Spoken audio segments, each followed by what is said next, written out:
قبل بدء الفيديو صلي على محمد صلى الله عليه وسلم.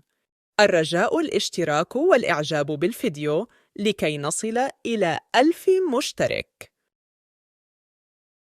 اعترف جمال بالماضي مدرب منتخب الجزائر بصعوبة المهمة التي تنتظر فريقه غداً الخميس أمام منتخب الصومال في الجولة الأولى من التصفيات المؤهلة لنهائيات كأس العالم 2026.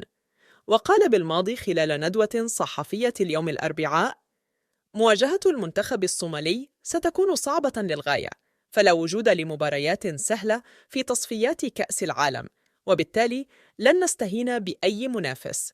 وتابعاً بالماضي: التسجيل من البداية سيكون أحسن سيناريو بالنسبة لنا.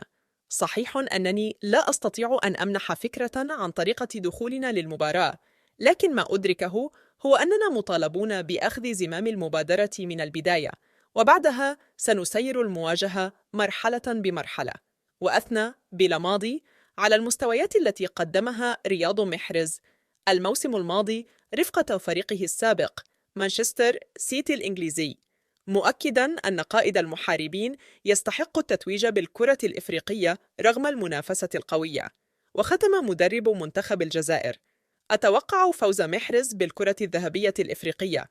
لقد قدم موسماً مميزاً ونجح في تحقيق ثلاثية تاريخية من بينها رابطة أبطال أوروبا، وهذا لا يحدث كثيراً مع اللاعبين الأفارقة.